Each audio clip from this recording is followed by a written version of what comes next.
अब हमें कितना बचता है, कितना हमारे पास पैसे आते हैं वो भी आप बेहतर जानते हैं, और हम अपने जो पैसे हैं वो भी ज़्यादातर लोगों पर ही लगा देते हैं। तो ये सारी की सारी चीज़ें चल रही हैं। और इसके अलावा आपने देखा होगा हमारे जो गेस्ट पोस्टिंग के ऑनलाइन क्लासेस चलती हैं उसके अंदर भी यही सीन है।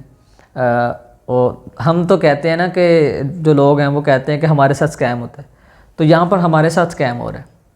मतलब उल्टा, आपको पता है कि हमने जो लोगों से फ़ी वगैरह लेनी है, फ़ीसेस लेनी है, जो रिसेंटली अगर मिला के करें तो वो तकरीबन 4 लाख तक बनती हैं। मतलब लोग आते हैं, फ़ी पे नहीं करते। अब मैं तो फ़िज़िकल करवाता नहीं हूँ, तो पता ही है लोगों को, फ़िज़िकल में बहुत कम करवाता हूँ। मैंने मेरे ख्याल से कोई 2-3 सेशन, जिसमें एक में मेरे ख्याल से 4 थे 5 थे, इस तरह से मैंने 3 सेशन करवाए हैं। तो अब उनमें भी बहुत सारे ऐसे लोग हैं जिनकी कंप्लीट फ़ी अभी रहती है, और उनमें बहुत सारे ऐसे लोग हैं जिनकी अर्निंग भी स्टार्ट हो चुकी है, अभी तक उन्होंने फ़ी पे नहीं की। इसी तरह ऑनलाइन बहुत सारे ऐसे लोग हैं कंप्लीट फ़ी जो है उनकी रहती है। तो हमारे यहाँ ये सिस्टम है कि हम 5-5 हज़ार के लिए अपना ईमान बेच देते हैं। अब आपको पता है कि लोग आते हैं मार्केट में, कहीं पे भी जाते हैं, उनकी फ़ीस चलती है 15,000, 20,000, 10,000 से स्टार्ट हो जाती है। हमारी फ़ी वैसे तो मेंशन 10,000 ही होती है, लेकिन बहुत कम ऐसा होता है कि हम 10,000 सभी से चार्ज करें। लोगों ने बहुत कम करवानी होती है फ़ीस, तो जो बंदा जैसा है उस हिसाब से हम उससे चार्ज करते हैं। तो फिर वो लोग 2-2, 3-3, 5-5 हज़ार के लिए अपना ईमान बेच देते हैं, और यही शुरू से चलता चला आ रहा है। अभी भी हमारे पास एक पूरी लिस्ट है। अब जब उनको ये पिछले, मतलब मेरे ख्याल से काफ़ी टाइम से हम उनको मैसेजेस भी कर रहे हैं, हमारी टीम की तरफ से मैसेजेस जाते हैं, तो आगे से कोई रिस्पॉन्स नहीं आता।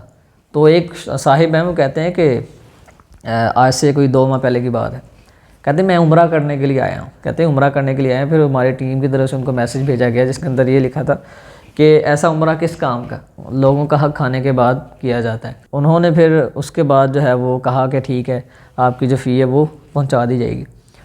उन्होंने फ़िज़िकल कोर्स किया। अब ये मेरे ख्याल से कोई गुजरने वाले हैं, 5 से 6 माह गुजरने वाले हैं, फ़ी उन्होंने पे नहीं की। इसी तरह बहुत सारे और स्टूडेंट हैं, आते हैं, कोर्स करके चले जाते हैं, अर्निंग भी करते हैं, और वो फ़ी पे नहीं करते। तो कहने का मकसद ये है कि हम लोगों के साथ इतने ज़्यादा लॉयल हैं और पूरी कोशिश कर रहे हैं अभी तक। ये है कि इतने पैसों से फ़र्क तो नहीं पड़ता, लेकिन ये है कि फिर इंसान को होता है कि यार हम अपना टाइम दे रहे हैं, वो स्किल जो कि हमने सालों लगा के सीखी है, और आते भी अपनी मर्ज़ी से, हम किसी को फोर्स नहीं करते, अपनी मर्ज़ी से आते हैं, कहते हैं हमें डिटेल दो, हम आपसे कोर्स करना चाह रहे हैं, हमें अपना जो टाइम है वो दो।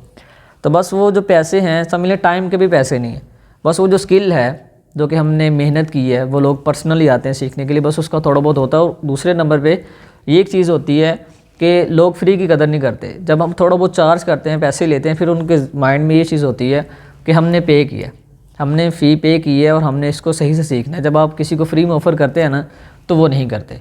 आपने भी सारे एग्जाम्पल देखी हैं, आपने खुद लोगों को करवाया, लोग उसमें पार्टिसिपेट ही नहीं करते, लोग भागते हैं। फ्री की चीज़ लोग समझते हैं कि वो पता नहीं फ्री में कुछ सिखाया नहीं जाएगा, करवाया नहीं जाएगा।